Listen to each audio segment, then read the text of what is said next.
I'll be honest with you, that downline is now deceased. He had some type of an overdose. He had some type of a bad drug deal that went wrong or something. And Yes. he was found alone in a hotel room, deceased, with after having received a restraining order from the wife. And one was from the wife herself. And she said, listen, we need to know if you're the one that called Child Protective Services. We need to know. And if you don't tell us, we're going to start an investigation against Oh, you. And I, hi, my name is Crystal. Welcome back to my channel. This is my channel where I talk about my time while I was in Amway, what I've learned, what I've experienced, and also give you a warning to those who are thinking about joining and also to those who are still in. I've learned a lot along the way, met some great people, and I've had a chance to also interview some people. And today is no different. So today I get to speak with Jane. She's asked for her identity to be obscured. She wants to go by Jane. So she was in Amway for 20 years. She got sponsored earlier on and then came back during the pandemic. And she talks about things she's learned, things she's experienced, and also gives her thoughts on being in Amway and if it's actually something that she would recommend. Sit back, enjoy, and also leave comments as usual about what you think. And I will see you at the end of the video. Okay, well, hey Jane, thank you so much for joining me and for reaching out to me and for sharing a little bit of your story earlier and even for wanting to come on here and share your story with everybody else. So I guess introduce yourself, tell us which AMO you're a part of and how we ended up here.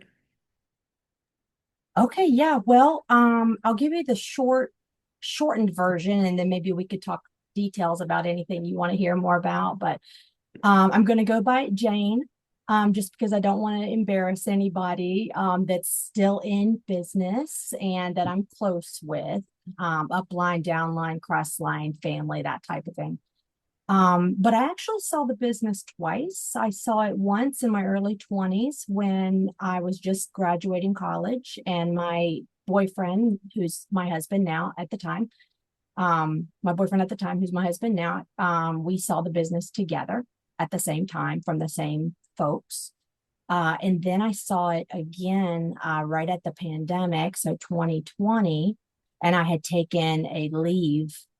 I mean, that sounds so formal. I basically stepped away, as people might describe that, for several years, and then saw it again at 2020 in 2020. Oh, wow. So that's interesting. So I guess take us back to the first time you saw the business. What year was that? I guess how were you approached when you were approached the first time? Yeah, so my boyfriend and I, we both worked at a same restaurant when I was in undergrad, and one of our friends that worked there with us had seen the business. I think he was already registered, and he said, "Hey," he approached me first because I was maybe he thought I was more professional. I was going to college, and my husband was going to community college. Maybe he was like, "Oh, there's she's more ambitious." I don't know. And he says, "Hey, you want to see the business?" And he showed it to me in the form of a flip chart, which was way back. This was 2002, so this was way back. All right, you were probably a baby, Crystal. You were probably in diapers or not even born. And so we saw it then, and I didn't see it actually. I didn't what you would call see it. It didn't connect with me. But my boyfriend really connected with it, and he got registered, not under him. Well, actually, yes, under him, but we were more mentored by his sponsors who were a little bit older, a couple, and they could see that we were a couple. So they chose to kind of mentor us. Plus, we were probably like the only ones on their team at the time. Um, and I still didn't really see it, but I did kind of casually participate with him until we got married a couple years later. And then we really were going in it to win it, basically going to everything, doing everything, and really, really with high hopes to go platinum and beyond. So it sounds like you were really gung-ho when they introduced the business to you. Of course, you were in college, you were younger, so you were like, "This is great." So you were like, I guess when we did it, we used to call it a green light, or a yellow light, or a red light. So you were kind of a green light. You know, in a lot of these open meetings, they'll say, "Hey, raise your," or in the trainings, they'll say, "Hey, raise your hand if you're an easy sponsor." I never raised my hand because I really wasn't an easy sponsor. I had a lot of questions. I had like a whole page of notes. I was very skeptical, to be honest with you. Neither one of us had heard of the company. And at this time, it was Quickstart.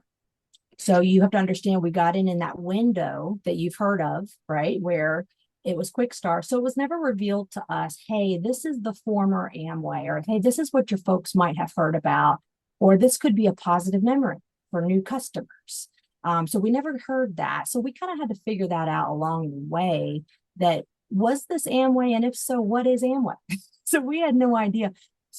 Fast forward up to 2020, it was all out. It's out of the closet. And so when I did come back, I was like, oh, I'm coming back to Amway. I'm not coming back to Quick Start. That's interesting. So that was a little bit of a learning curve on my part when I did decide to come on back. But yeah, we were gung ho. We went like to 1,000 points, and we had a little team going. We had a lot of people coming to conferences. So we were like, we're doing this thing. We're going diamond tomorrow. Right, like we all said. Yeah. I am interested that you kind of came in when it was Quick Start. I've only read about it, have never met anybody who actually came in when it did the change.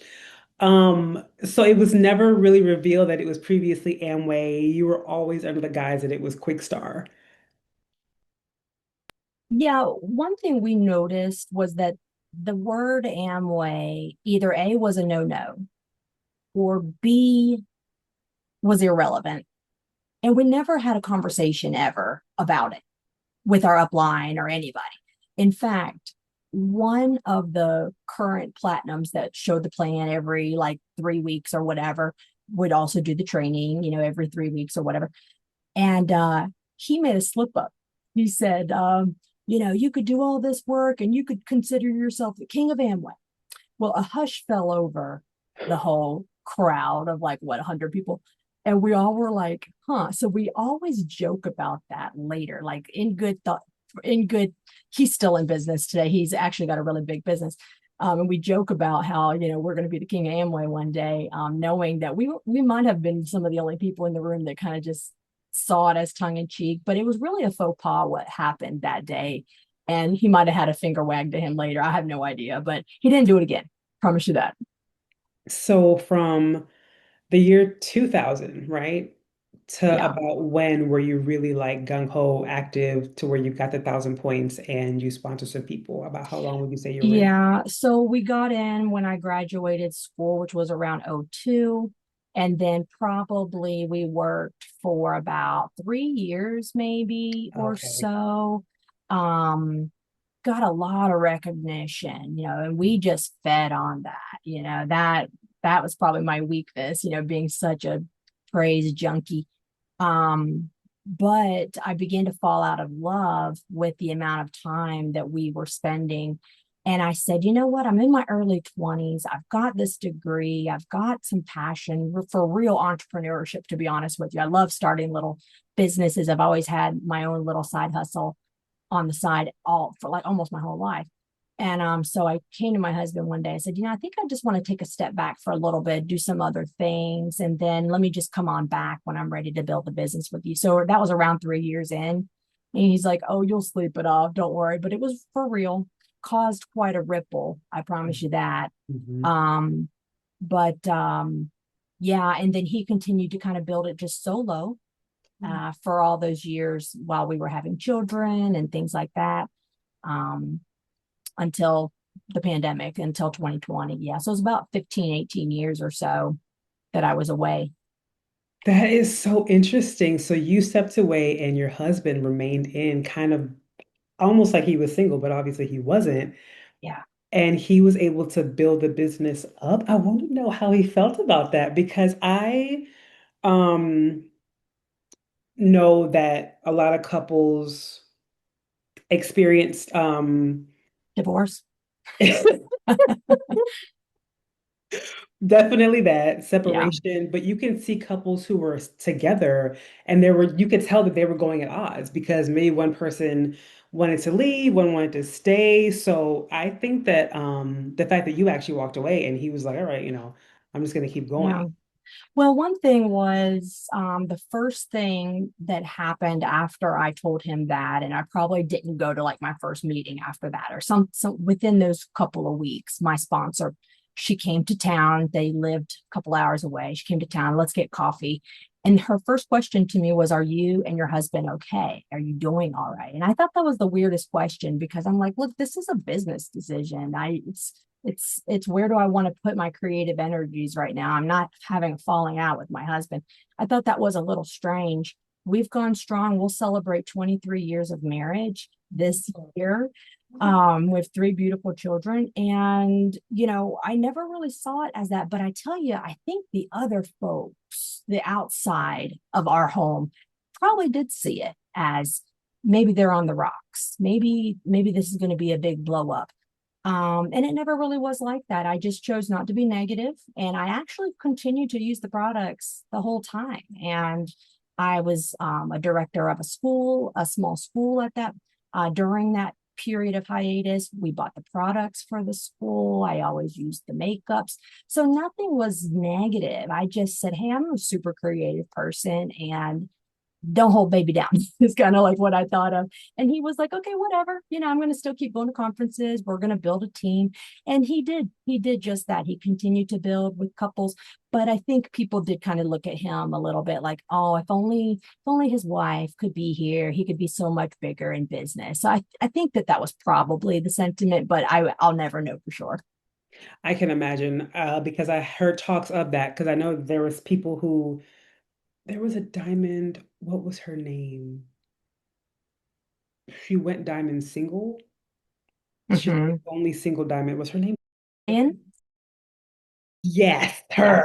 yeah, she's awesome. Yeah. Is she? Oh wow. Well, I mean, her story connected with me a bunch. Yeah.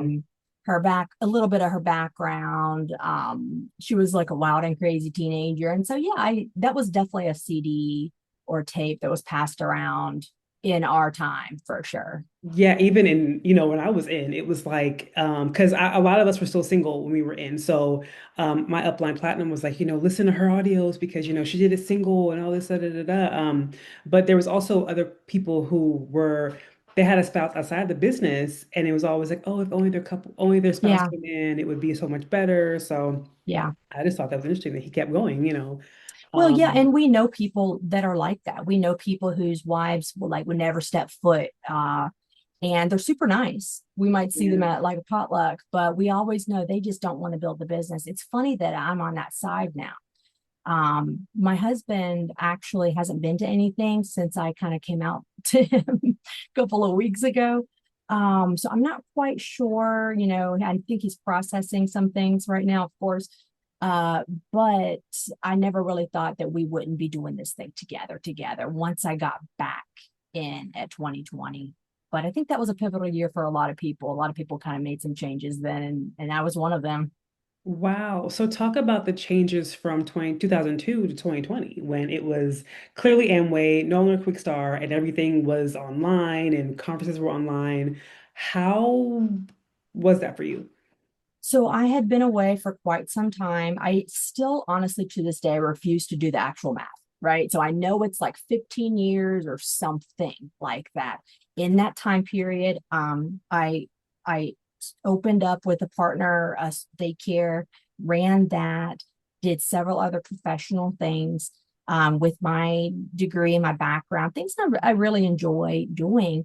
And the whole time, the current team that we had always just kind of wondered, sometimes out loud to my husband, oh, I wish you could just take, I wish your wife could just take, all those gifts and talents and put them towards going platinum, that type of thing.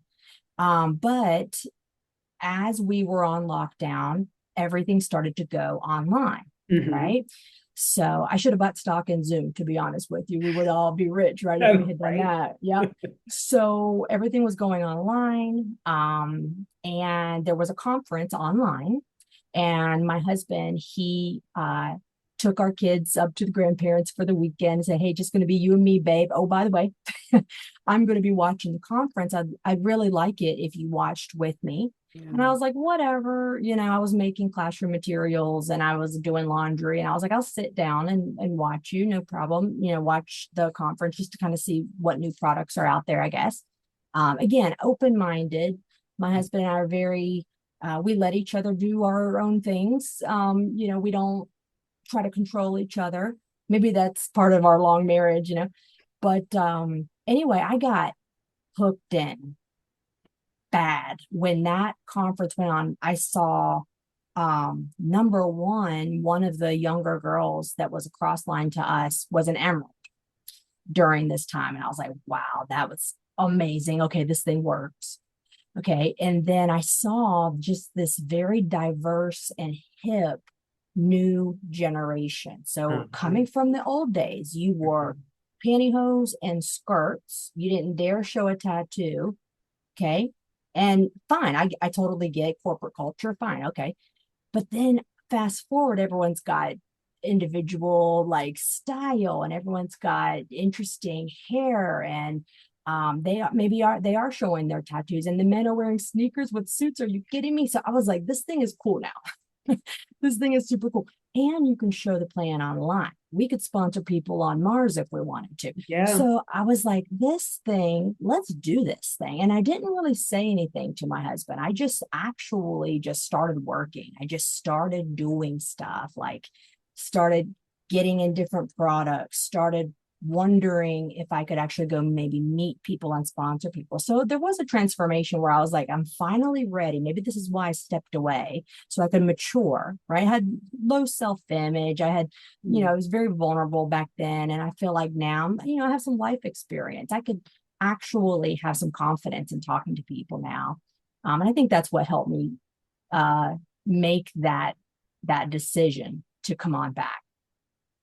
I find it interesting that you said that times had changed. I interviewed a woman named Michelle Garabito, and she talked about when she was in, it was strictly like pantyhose, skirts. You weren't, I saw women that were, episode. did you see Oh, I've seen all your you content. know, Yes. Yes. I appreciate you.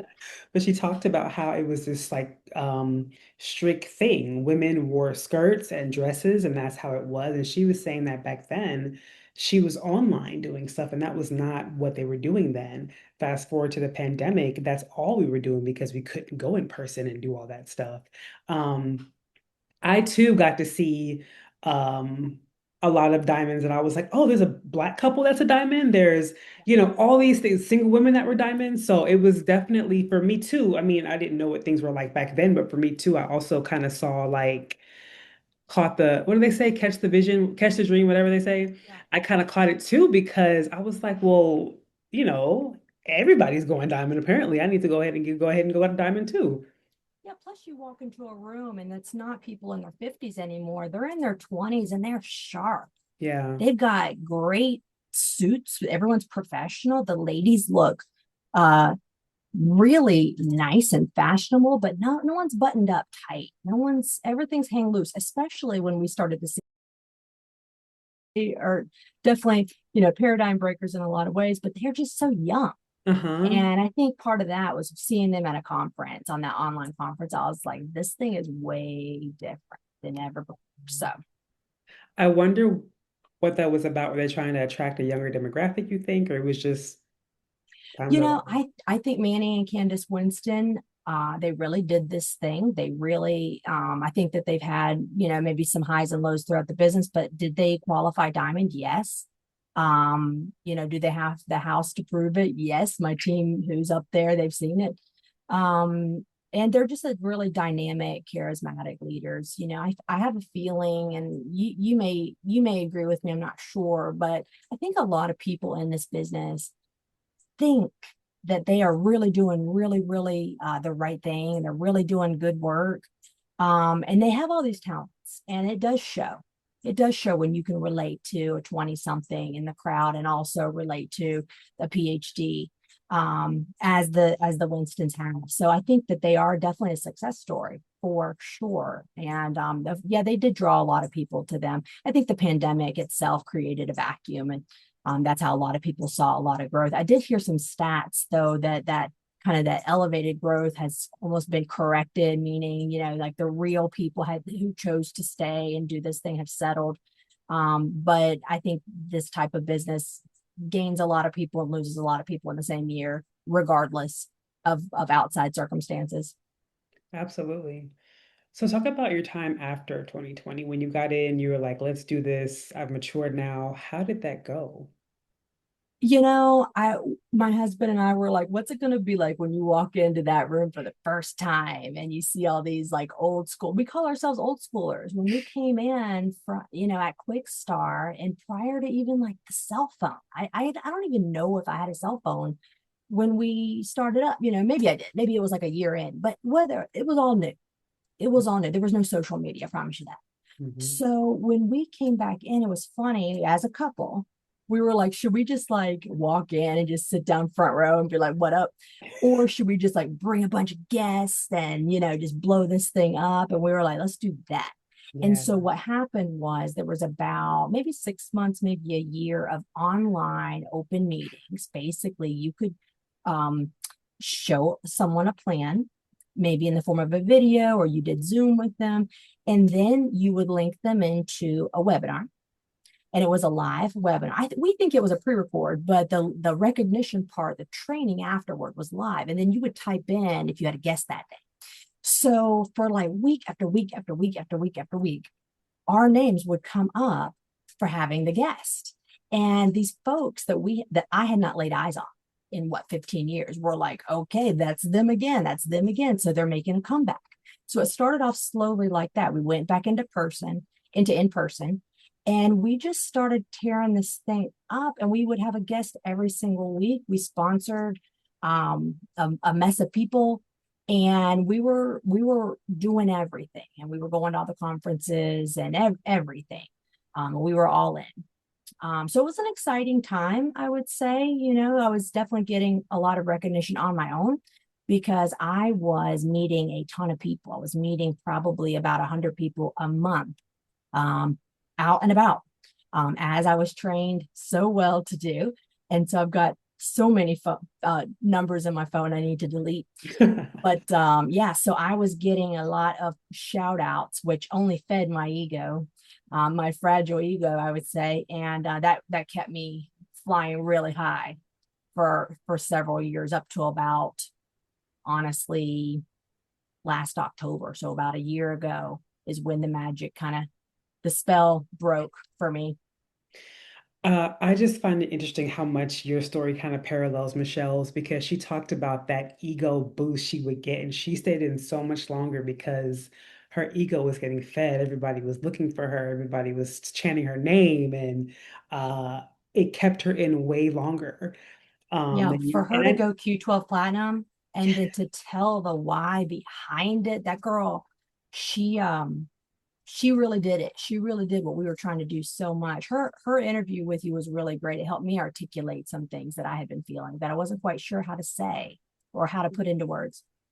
good. I'm glad. I'm so glad because I think that um, I don't think we talk enough about the uh, what's the word? Dopamine boost that you get when you're recognized like that and they love bomb you so much and there's so much applause that goes into you, bringing a guest every week. You're qualifying for this and you're at this night out and that night out.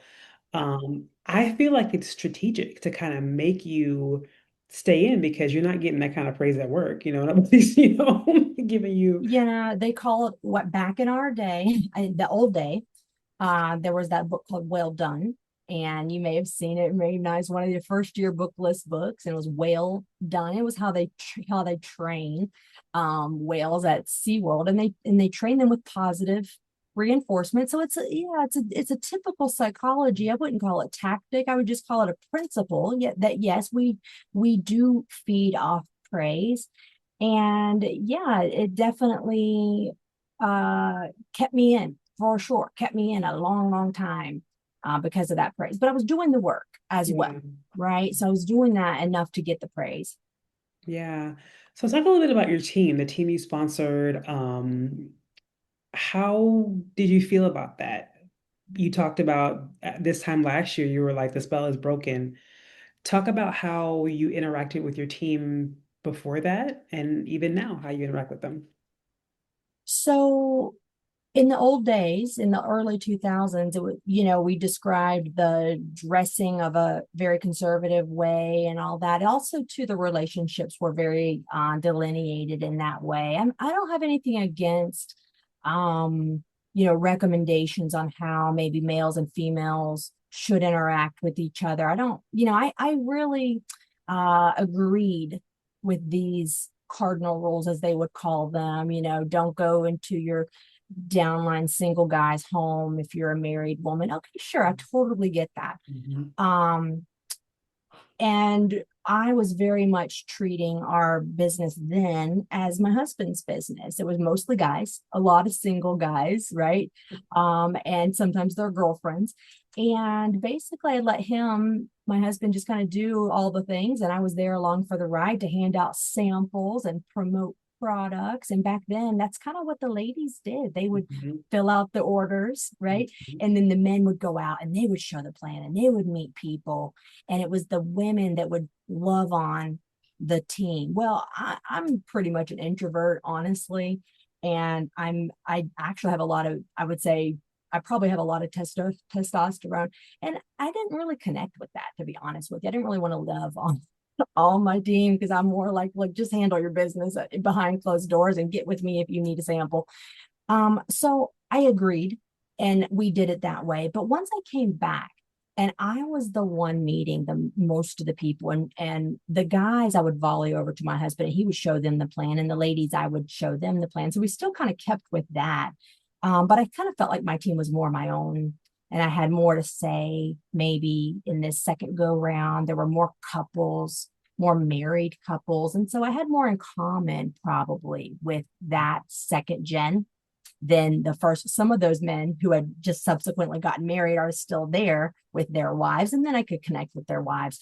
But I'll be honest with you, I kept everyone at arm's length because the mantra was always, don't have a social club and have develop friendships through the work that you do in the business. Mhm. So every once in a while, my sweet, sweet downline ladies would be like, hey, I want to do a lunch, or can we go and just hang out? And I'd always be like, that's not productive. Why are we doing that? Like, I'm here, let's do business or nothing. So I took it very literally. And it wasn't to my benefit, honestly, because now I'm repairing relationships on relationships and friends that I had um just said later we'll become friends. We'll be friends on Peter Island. We'll be friends when we're platinum, going on buying trips. We don't need to be friends right now. And certainly to my cross line, I'm not going to be friends with, um, because you don't cross line, right? And so I Right. took all that very literally. Wow. So were people offended? It sounded like that you weren't wanting to be like, because I know my upline platinum, we had a vision board party, we had all kind of stuff. When I got engaged, she threw me an engagement party, all kind of stuff. So Yeah. they didn't get that from you.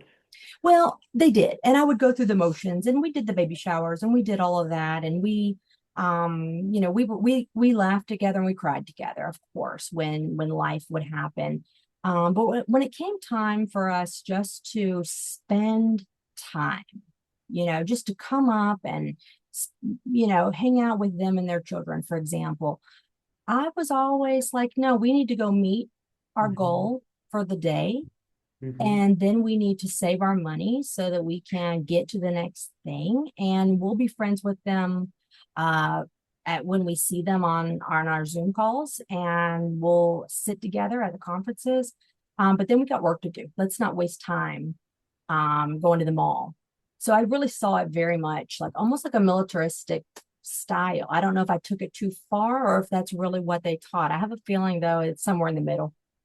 I feel like you didn't take it too far. I mean, I think that that's appropriate. You're trying to build a business and you have to, it's a lot of work. It's a lot of work required, which kind of goes into Yeah. my next question. How many hours or how much time a week do you think you spent actually building this business? Well, when I was invited by our upline diamond, which we're only like a couple of down from our upline diamond couple. So I was invited to join a group chat. I guess it's a group call, Zoom call, of many different ladies on the Diamond Ladies team. And we would meet like twice a month or whatnot. And we would talk about if we hit our goal of meeting people. And so that got me out into the marketplace, but you have to be invited to do that. And so I was hoping I would not ever be invited because that was my like final fear of which is going to meet people. Mhm. So I got invited. I was not happy about it. I tried it. And the trial was had to meet like four people in 1 week. And I was like, I don't know if I can do that. Well, I ended up being like this like rock star and I was like meeting people all the time. And so at first I would go out after work hours for like 2 hours or so a day, beating the streets, meeting people. I started to become very efficient. And I could meet three people in a span of like 15 minutes if I was in a busy spot. And so, yeah, my workload went down a little bit, but of course, you're showing the plan, you're reaching out to people. And then, of course, you've got your quarterlies, you've got your every other month, a team meeting, and then you've got your weekly, which is no less than what, 2.5 hours plus babysitter cost and all that stuff. So we were burning it up Mhm. basically Mhm. money wise and time wise for sure. Wow. Um, so I guess it's mm, so sounds like what, 20 hours a week maybe? 30? Maybe so. Yeah. It's hard to kind of calculate, but if you Yeah. think about it, that you do, let's say you do like 2 hours in your business a day, at least, that's what, 15, 16 hours ish. Um, so yeah, it was a lot. Um, and we have young children, and I really started to realize kind of like this little tap on my shoulder, like I'm not making my house a home. My Mm. children need me bad. Um, I'm always telling them just to be quiet so I can talk to somebody in Target. Okay. And my little 4-year-old, 3-year-old at the time, she just would just sit in the cart at Target while I talked to more and more people. And they got so tired of it. But the whole time they're like, if you keep doing this, mom, we can go to Disney, right? We can Mm. be diamond, right? Yeah, yeah, kids. Yeah, we're gonna be diamonds. We're gonna go to Disney. Yeah, kids. Wow, that is so deep. I had an upline. They were uplines to me, yeah, and they'd said that they were not putting their kids in any recreational sports, anything like that that would cause them to have to take time outside of the business. And I felt bad for the kids. I was like, well, they were they weren't teenagers yet. So I'm like, this is the time where they get to figure out like what sports they want to do, if they want to do sports or not. And Yeah, I kind of felt like the kids were being robbed because there's this never-ending dream of like going diamond that takes forever to get to. And I'm like, by the time you go diamond, your kids could very well be grown. You know yeah. what I mean? So I think that I appreciate you realizing that you were depriving your kids of a childhood almost, you know? Yeah, because they always just had to be quiet somewhere. And then once a week, we'd have a babysitter come over and we'd try to make it fun. We'd get him pizza and all that stuff. But I could see that my 3 or 4-year-old was just having some behavior challenges. She just Yeah. needed mom, honestly, to pop her on the leg a couple times. And being away from me that much and then having behavior challenges, it just started to break my heart, honestly. And I was like, you know what, we either can are doing this thing this year and getting out of all this, or I've got to make a decision because I don't want my children to resent me if we're really not doing this thing. We're really not doing it. And I could tell with my husband, it's honestly just not his personality to go out and spear chuck at every guy with a sharp haircut at the store. It's not his personality. And what I thought of was a weakness in him years and years and years ago because, he wasn't doing it like all these other platinums that were out there meeting all these people. When I really was in there doing it, I realized it's not glamorous, not fun. Um, and if he wants me to keep doing it, I will gladly meet a bunch of people. But I could tell that his zest for the business also had tanked. But did he ever want to just come up to me and say, "Hey, by the way, I'm not really feeling it"? No, he didn't. And I didn't have to have him say it out loud. I could just tell.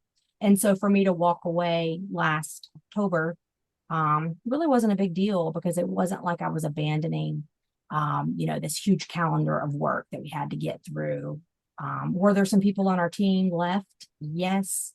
Could they survive without me? Sure. It's their own business. Yeah. Show the plan. It's your own business. You don't need me. Yeah. I'm wondering if you walking away kind of gave your husband permission to just be like, you know what, let me finally walk away from this thing because it is super awkward talking to random. Like that was one thing that I did enjoy was talking to random people. I did enjoy that part. But that's not everybody's personality type, and that's fine. That doesn't mean anything's necessarily wrong with you but I think that if you're gonna build this business, you kind of have to turn into that person because Mhm. you got a sponsor. Yeah. And I think I enjoyed um the I enjoyed the hunt. And Hmm. I don't want it to sound like that too bad, but I enjoyed being able to say, you know what, I was scared. I talked to this person, I got their number, and they were sharp. And I did enjoy that very much because it was something I was so scared to do way back in the day. And I still do it today. Like I can be at the park and just be like, "Oh, I hear your accent. Are you from New York or whatever?"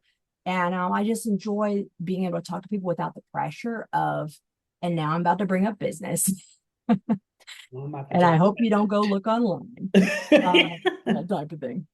Absolutely. So, Jane, tell us about when, like you said, the spell got broken about this time last year. Tell us about kind of how that came to be. What you told us about what led up to it, but kind of talk more about that part where you're like, this just isn't working. Yeah. So you're taught, or I was taught here in our local open meeting, that, if you're going to do this thing, you need to do it 2 years on faith of meeting and basically showing the plan 3 to 5 times a week. And that will get you at least one guest per week. And so we were doing that, and our guests were coming and we were sponsoring. I noticed though that there was an undercurrent of information online, and that people were saying things like, "Is this Amway?" or "Is this that pyramid?" Or we even had a training why this is not a pyramid. There was even a video that you could share with prospects on, "Is this a pyramid?" And I started to say, man, I love all this tech.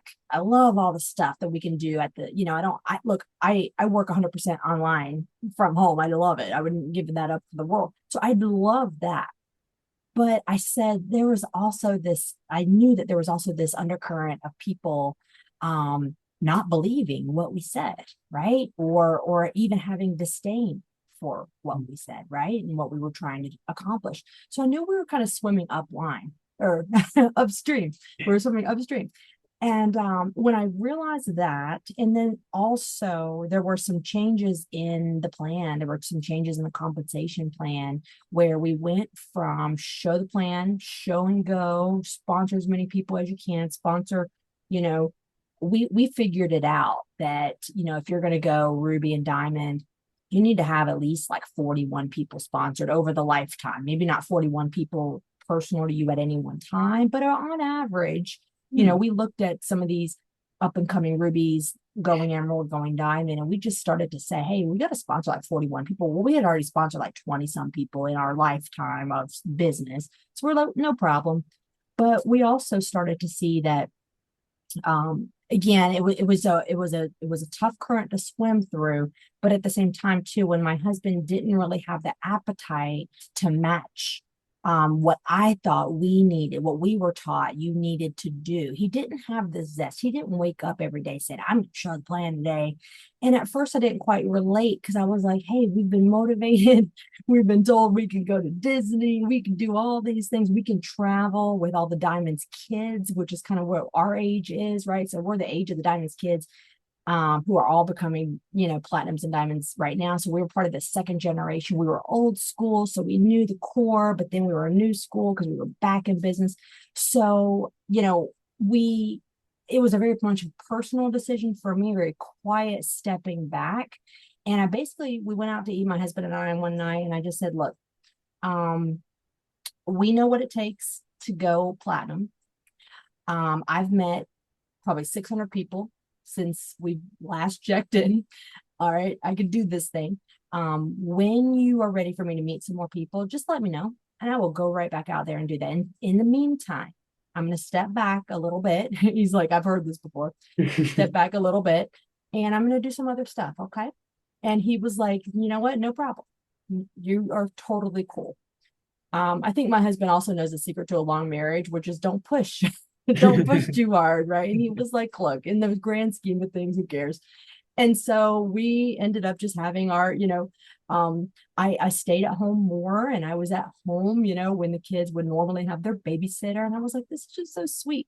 So once my upline and the upline diamond kind of got wind that I just wasn't around, though, there was a little bit of that, hey, you coming back around, or is there anything that major happened with you? Is there anything that really just rubbed you the wrong way?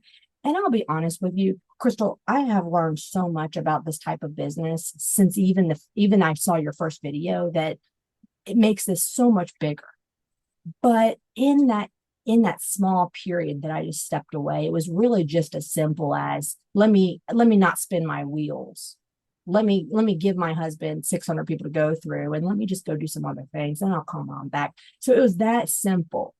But I had a feeling that maybe it wasn't so simple, because since then I've just learned so much about what the hell is going on. Yeah, And it's a yeah, lot going on. yeah. Yeah. Yeah, it is a lot going on. And the more people I talk to, I feel like it's just this bigger and bigger thing, and getting into politics and the money aspect and just all these things that you don't think about. I mean, you're never told these things when you're just trying to sell some soap, you're just trying to sponsor Yeah. somebody. Um, so would you say that learning more about those things in this year that you've been out, I assume that you've been kind of consuming content that's anti-MLM, I guess. Has that played a part in you being like, I don't think I want to go back? It's funny. I had to check the first time I messaged you, right? So somehow, how like our phones can tell if we're thinking about ice cream and they send us an ad for ice cream, right? So Yeah. they can tell, or whatever, however they can tell. Well, something triggered one of your videos, or maybe a different type of video that led to your videos, and I happened to click on it. And that was late August, and some really traumatic things honestly had happened, amongst some of our upline and us, and some of our downline. And so when I messaged you that very first time, I just checked it today. It was late August. It wasn't even that long ago. No, you know what? Maybe it wasn't late August. Maybe it was more like early summer. I'm trying to remember. Actually, I'm looking at my first email to you, August 13. Not Yeah, long ago. that's true. Not long August ago. 13th. Yep. Okay. So when I messaged you, I was in utter shock at what had happened in my team. All right. I was like raw. I was emotional. I thought I was going to have to go to like the chiropractic. I was experiencing so much tension. I was not myself.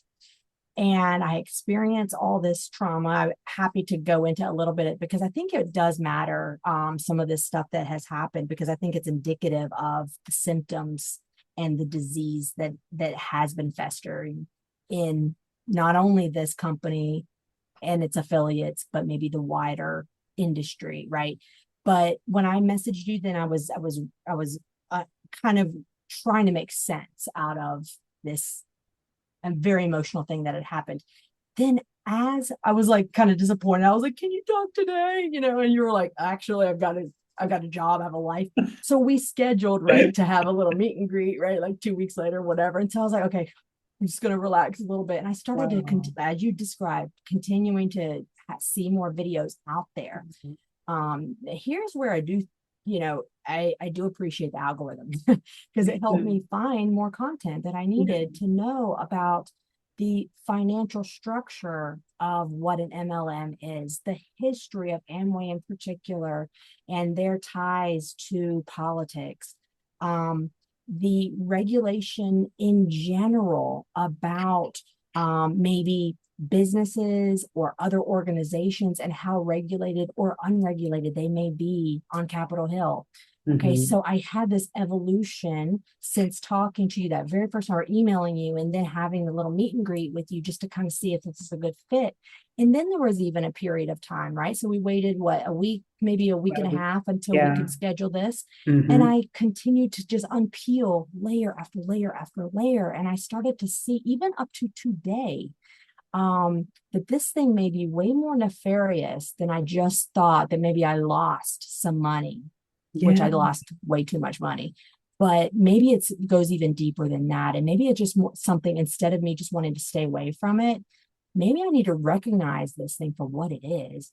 And so, yes, I have had an evolution, and your content has helped me very much because I've seen it from different perspectives from the people that you brought on.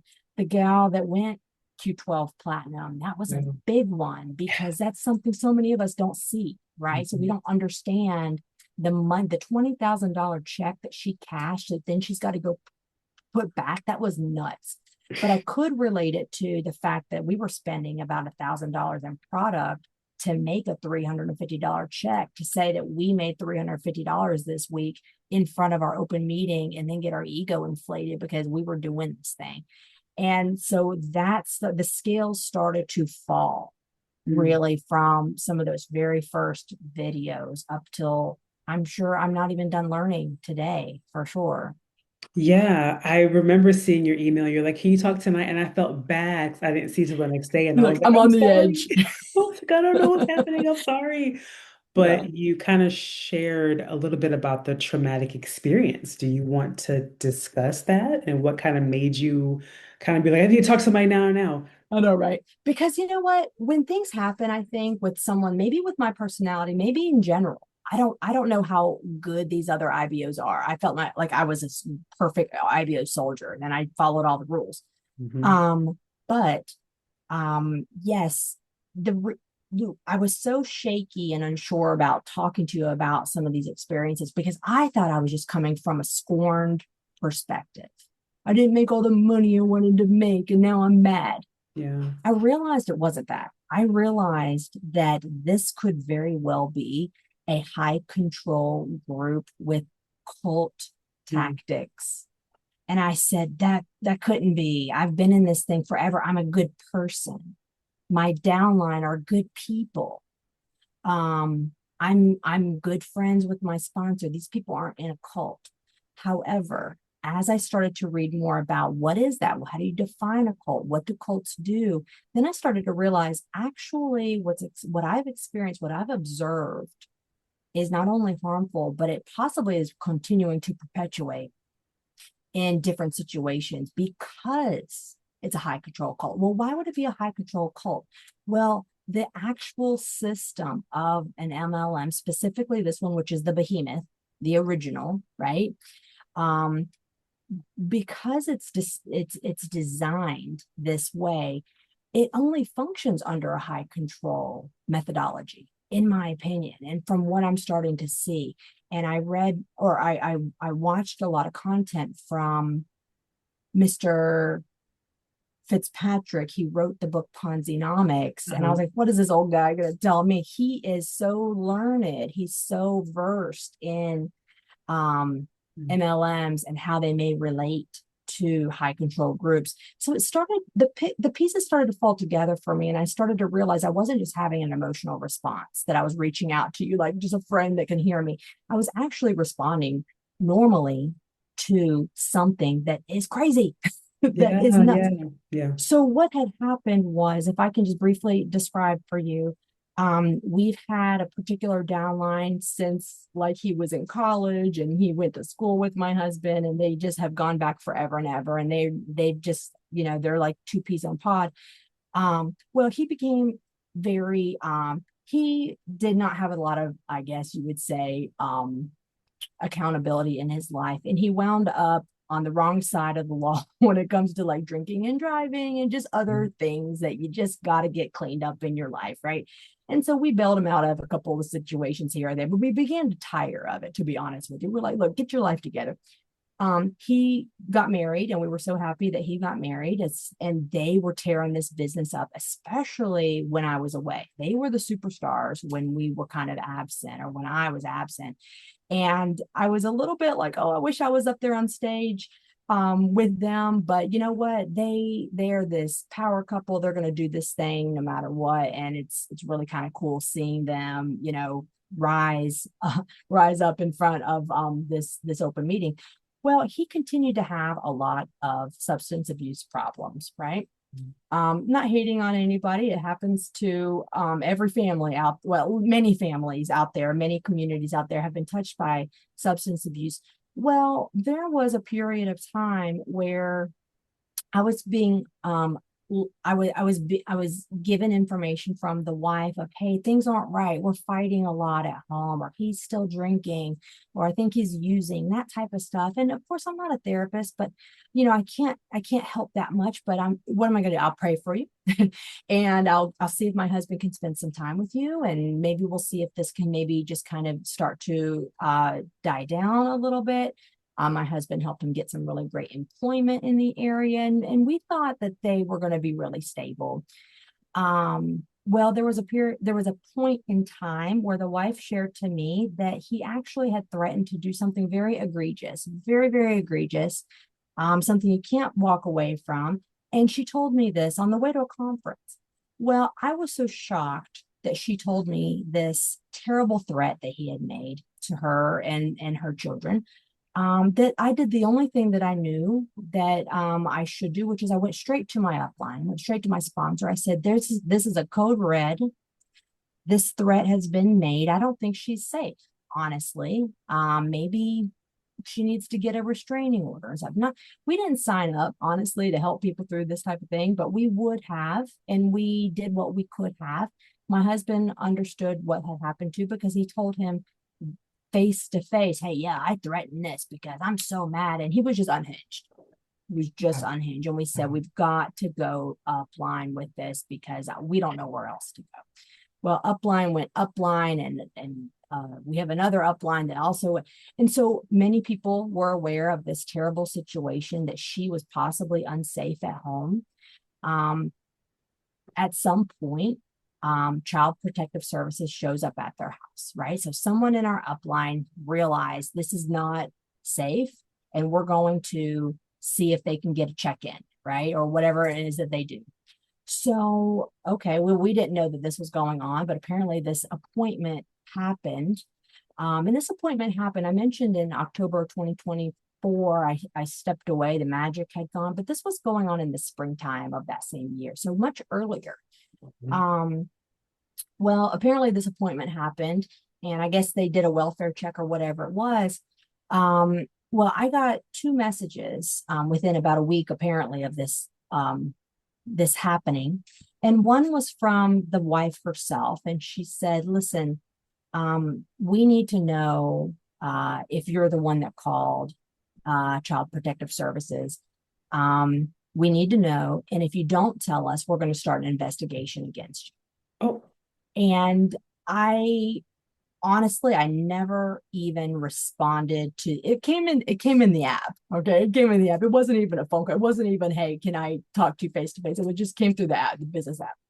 Okay. So I didn't even respond to that because I know my rights, Crystal. I've been in early childhood education for a long time. Okay. I know that I could see someone walking down the street. You could see something in my background. You would have every right to call and get a welfare check on me for anything. Okay? And you would be able to remain anonymous. So I guess she expected it to be me, the person who called, but I was the one that was blamed for that. Well, I know my rights. I didn't have to respond to that, but I said, I think our friendship is a little bit fractured, to be honest with you, at this point. But I also got a message from that upline diamond, and it was the wife. And she told me, in this also in a message in the app, it wasn't a phone call or whatever.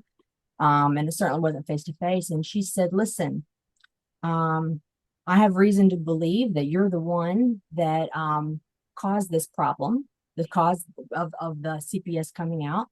And I just want to tell you that next time something like this happens, I want you to come to me.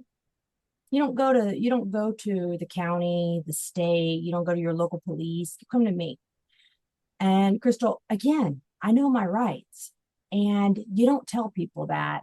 You don't tell people that you have authority over to not seek help.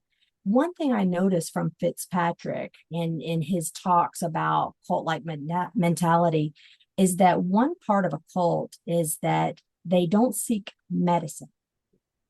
Now, I don't have a lot of experience with cults that I know of other than this, but it makes sense. Maybe you don't seek the medicine because maybe you don't want things getting out of maybe what's happened behind closed doors or whatever it is. Well, this was very similar, in my opinion. You don't seek the help of the authority. Okay, I'll be honest with you, that downline is now deceased. He had some type of an overdose. He had some type of a bad drug deal that went wrong or something. Yes. And he was found alone in a hotel room, deceased, with after having received a restraining order from the wife. Okay, so this was like, I don't know, maybe 6-8 months after we had heard this this threat. Is it my upline diamond's fault that he didn't get the help he needs? No. Right? We're not his parents. Could it have been a wake-up call? Whoever called, right? Could that have helped them? Maybe. Was it for the benefit of the children to make sure that they were okay? Yes, I'm sure it was. But this is the thing. I don't agree with treating people that you have authority over.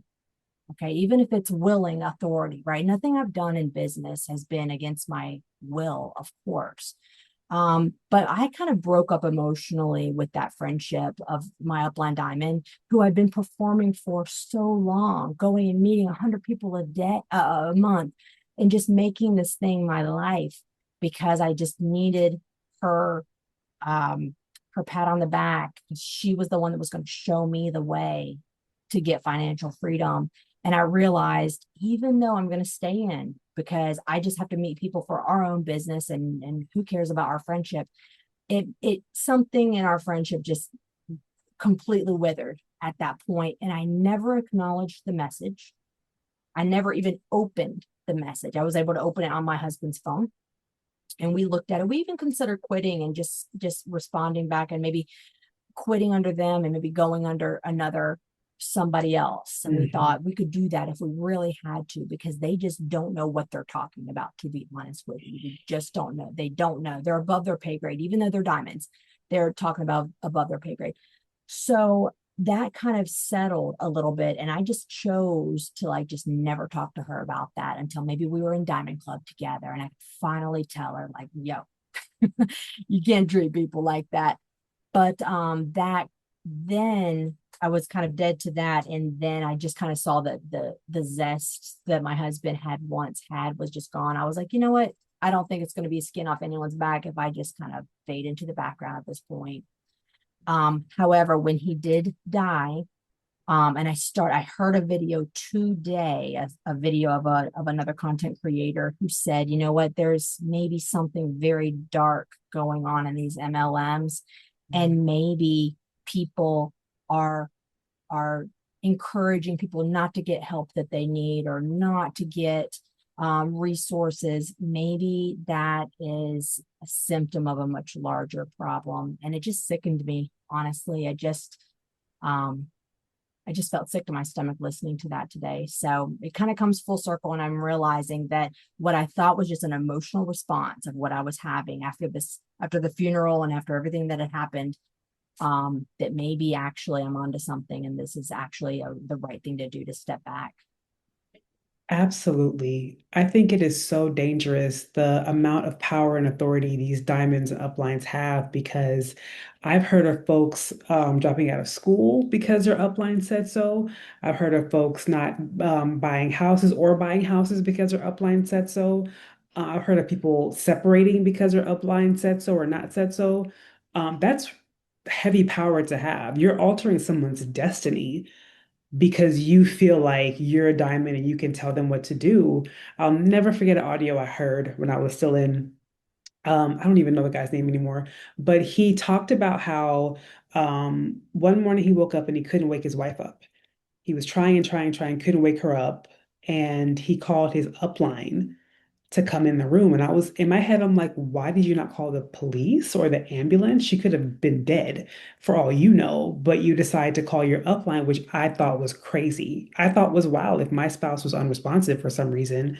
I'm not calling my upline, but that is the mentality and the brainwashing that happens when you're in is you just go to upline first.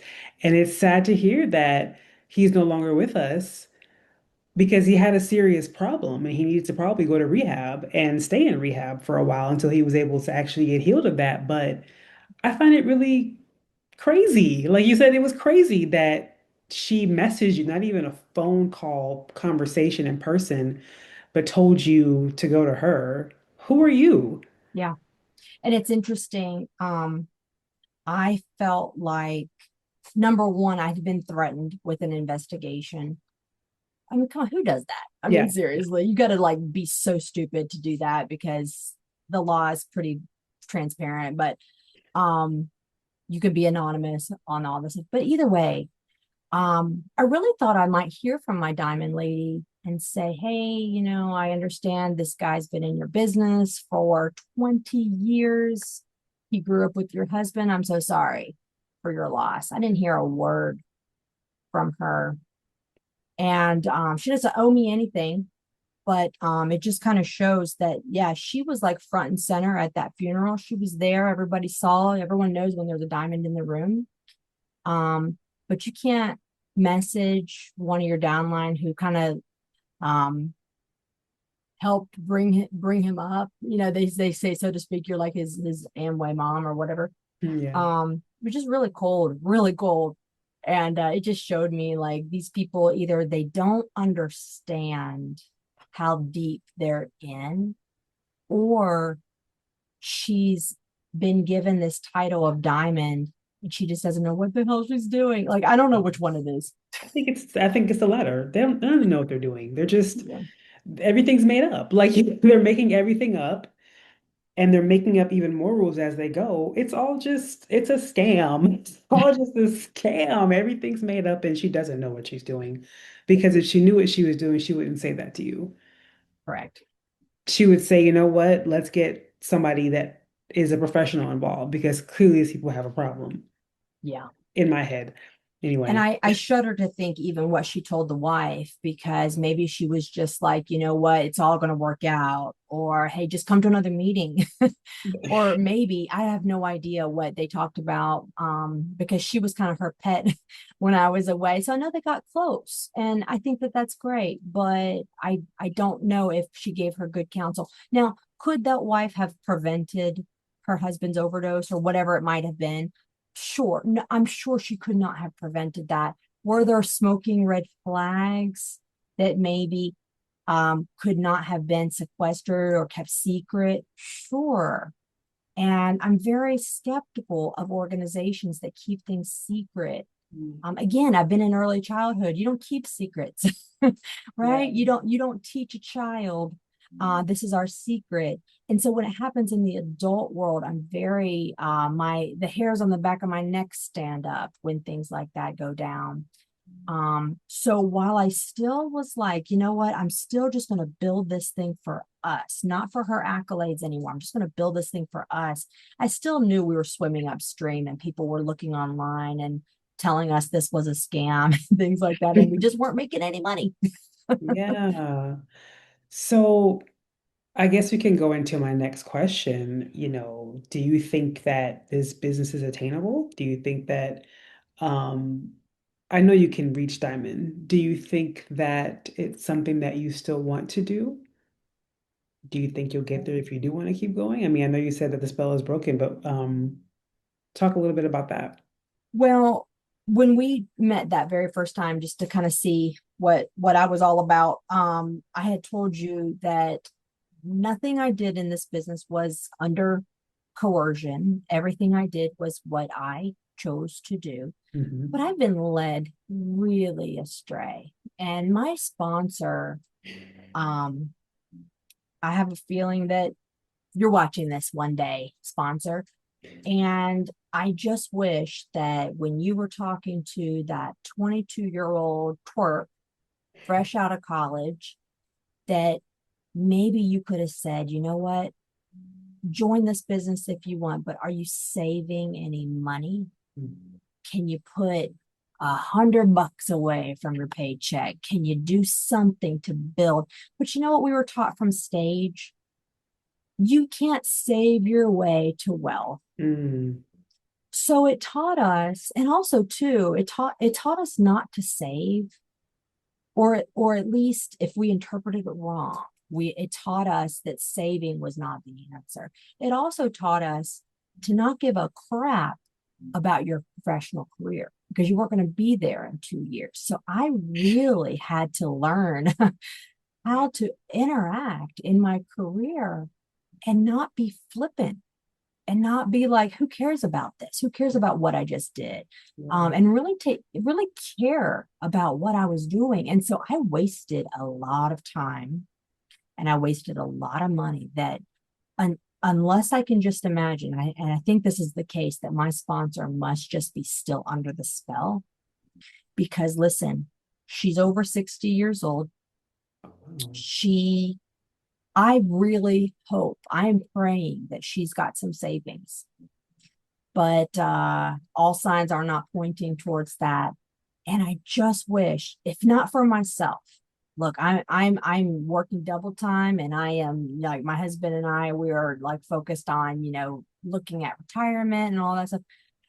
Finally, finally, 18 years later, but come on, the compound interest, I shudder to even look at what those numbers would be now. So if I were to sponsor somebody right now, who's 22 years old, like I was, I don't know if I would steer them towards the mentality of screw your job, screw savings, just get to the next conference because that's the one you need to be at. At $200 a pop, right? You get $100 for the ticket and then you spend all this other money getting there. No. So I just feel like these IBOs who may be very well meaning are very led astray. And there's a lot of people.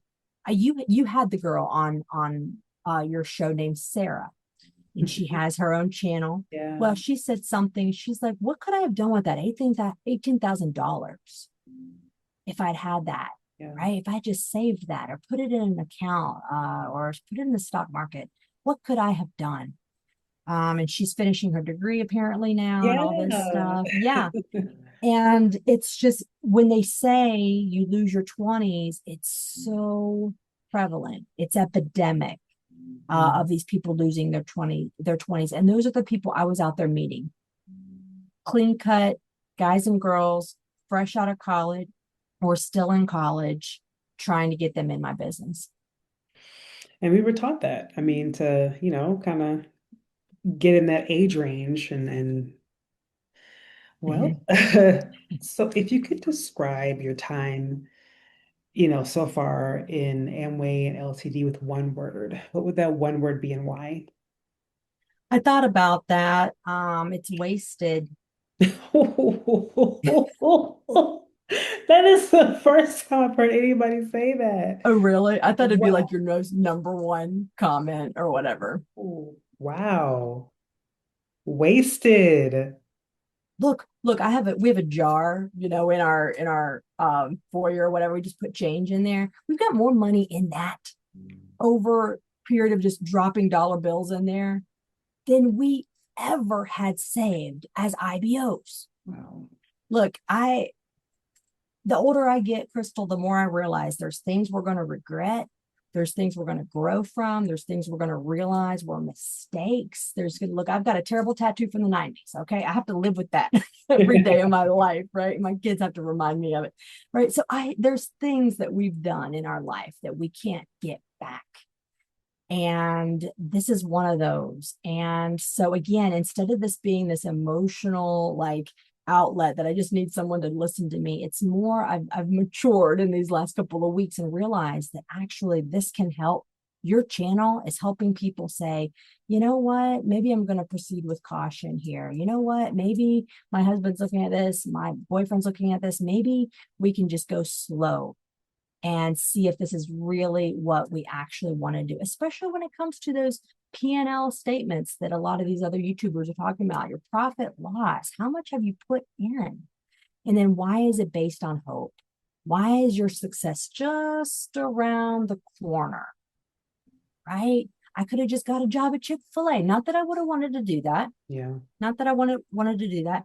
But, through my own career, I'm able to really make my dollars work for me rather than just hoping that that next meeting is going to be what I need to go platinum.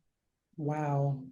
Well, I was going to ask you what's your overall takeaway of LTD, but that kind of summed it up, unless you wanted to add anything else. I'll be honest with you, you had a guest on your show named like JD or something like that. Judd? He's maybe, yes, he's Judd from the Ayers? Charlotte area. Okay. Uh-huh. So he said he was kind of behind closed doors. He was in the business for a while. And I definitely connected with that because he had been in business in the old days like we were. Mm-hmm. And he said he started to bring some of these questions to some of those diamonds down there and was told very quickly, don't talk about that. Wow. And it really got me started thinking like, wow, if, I work in patient services.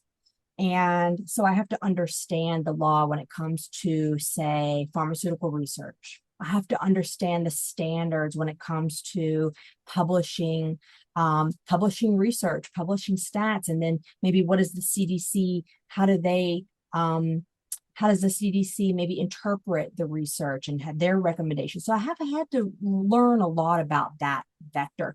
Well, when I started to realize that also the LTD, the Amway history has been steeped in lobbying, then I understand that if there can be a window of corruption, I'm not saying that the pharmaceutical industry is rife with corruption, but I am saying that the lack of regulation in certain aspects of clinical research have been less regulated than other areas. There is the opportunity for conflicts of interest, covering up of maybe bad statistics or bad epidemiologic studies. Okay, so there can be holes for that. When I realized that the history of Amway was in lobbying, Mm-hmm. I Mm-hmm. realized, okay, there's the possibility for corruption, and that might be why this type of business is still legal. So slavery was legal. Okay. All these terrible things at some point in time were legal until they weren't. Now, how long this MLM concept will be legal, we'll never know. Right. The plug could be pulled tomorrow, but I doubt it. Yeah. But Yeah. I know that it's possible for there to be loopholes and in turn corruption when it comes to this lack of regulation. And so I'm not accusing anybody of anything, but I am saying that it makes me pause. And so I had this conversation, that conversation I had with my husband. Actually, this was about 2 weeks after I had messaged you, and I said, look, I don't know all the story, I don't know all the facts, but I do know that there's a possibility that perhaps we're in a seedy business. And I just want to ask you this. I don't want you to give any money to the tools system. Yes. If you need a product, whatever, but I don't want you to go into the tool system, and I don't want you to give any money to, say, training until we can figure this out. And he had a couple of questions, and we just kind of let it go. And he hasn't been to anything since. And look, because we have the same IP address, he gets fed some of the same videos that I do. So I have a feeling he's been learning on his own a little bit. Oh, wow. So it's not necessarily a secret that, I think this way, but I think he'll have to come to it on his own. I mean, you've seen it before, Crystal, I'm sure with the people that you've met. Yeah. You can't tell an IBO that's hard charging out there and Target that what they're doing is of no end. Yeah. You have to let them come to it. So your question to me was, would I ever maybe do it again, or what is my thought? And the answer is no. The answer is no. I have, even if it's just an extra $50 I have from not paying the babysitter, I can put that away for my kids. Yeah. Absolutely. Well, okay, Jane, did you have any kind of final thoughts that you wanted to share about your time in and any advice that you want to give anybody who is thinking about doing it? They're in and they're like, yeah, I'm going diamond. I don't care what y'all say. Anything to say to them? Yeah, I'm really thinking mostly about the people who are in and the ones that feel like they've been in for so long, and how could they ever, why would they ever leave? I'm thinking about some very specific people that I saw week after week after week in my open meeting who never had sponsored anybody, but came to everything, spending thousands over the years for what?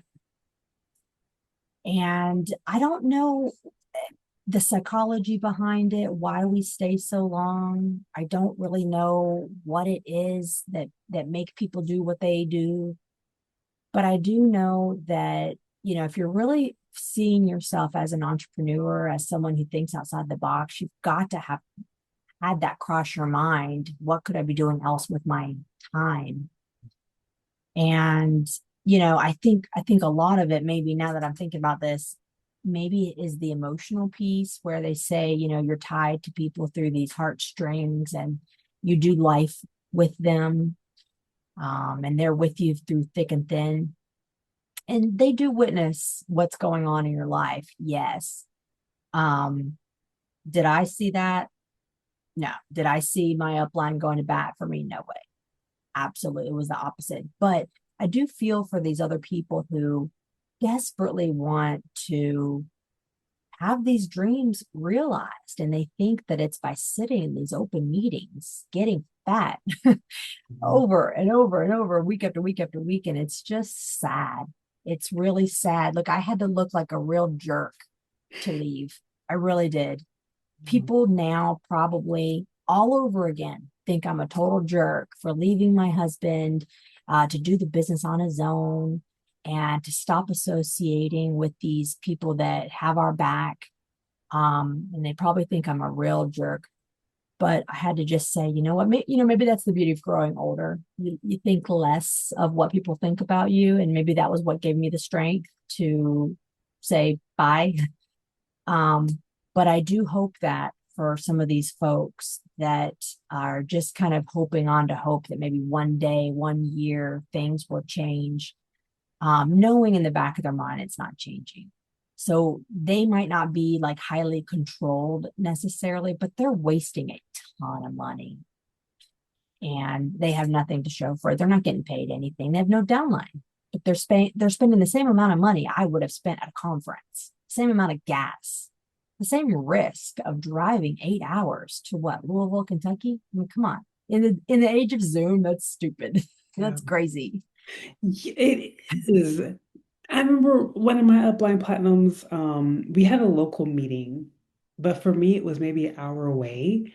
And there was a Zoom Wow. option, and I was like, I'm gonna just get on Zoom. And he was like, if you're local and you don't go in person, you're not serious about this business. And I was like, you know what? I'm out of here. You're Yeah. nuts.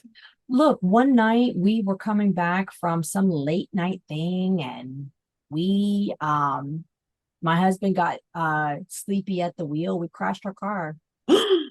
Yeah. And luckily we survived. Our car didn't. It was terrible.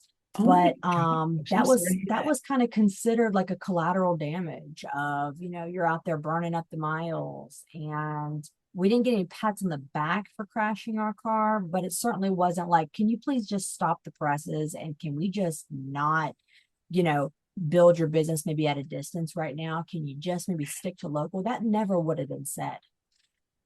We had someone in our downline who experienced a tragedy in their family, and the wife wasn't sure, just kind of where she needed to be because she was grieving. And I took her aside at a conference and I was like, look, if you have to step away to just grieve, just do that.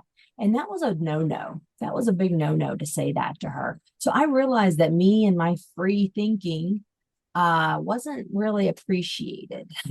So I want to encourage those people.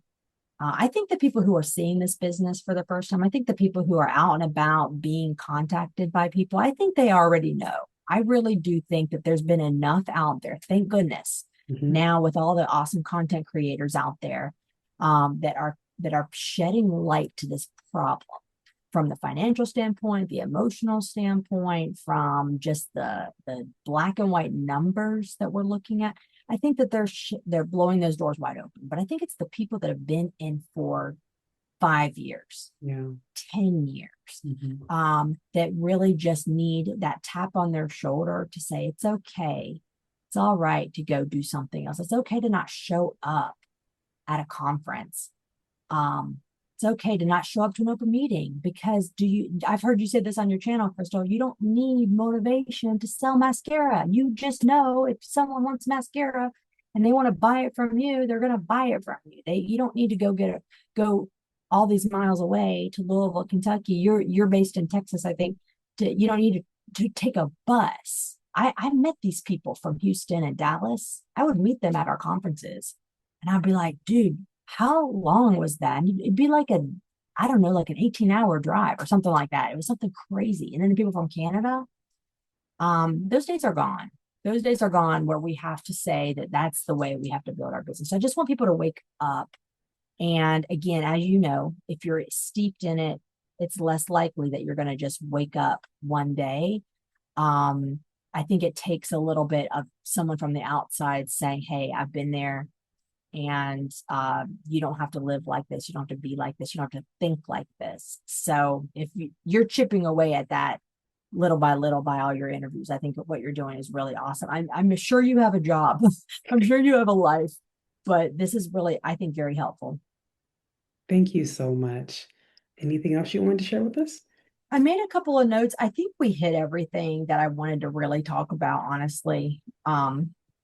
I think the main thing here, I'm just going to look at my notes, is that the main thing I wanted to share with you is that I've been in a learning continuum, and what started off as a hunch then evolved as a little bit of info, but still maybe skeptical about this new information, that's now turned into um, more of a confirmation that the ick feeling that people get is really real. And I feel like this business, Amway, is kind of like when like Avon and Scientology have a baby. I feel like it's very Wow. meshed in both. And if people can really justify being in Scientology and feel like that they are really, on the path to enlightenment or whatever they might call it, and that they're really, putting their money to good use, if they can justify that, then certainly an IBO can justify, spending $7, $8 for an open meeting once a week for decades. So the psychology behind it, again, I don't understand necessarily all right now, but I do know it's possible for us humans to feel like we're doing the right things and to continue on without questioning. And maybe that's just the point here, is just to start questioning if you're in it, or if you have a loved one that's in it, or if you have friends. Not that we can convince everybody of everything, but hopefully we'll just help them just start to get more information. That's great. Thank you so much, Jane, for your time and for your transparency and just for the being brave enough to just share your story and encourage others to rethink this thing. And it's a lot bigger than we think it is. So thanks so For much. sure. Thank you so much for watching that entire interview. Let me know your thoughts. The fact that Jane was in for 20 years, on and off, the things she's experienced, it's always shocking to hear, but it doesn't surprise me at this point because so much toxic behavior happens while in these AMOs. So thanks for sticking around. Thanks for watching. And yeah, of course, in the description below, you can file a complaint with the FTC, leave your comments. Thanks again for those who have reached out to me. And I really hope that you enjoyed this video. Thanks again, and we'll see you next time.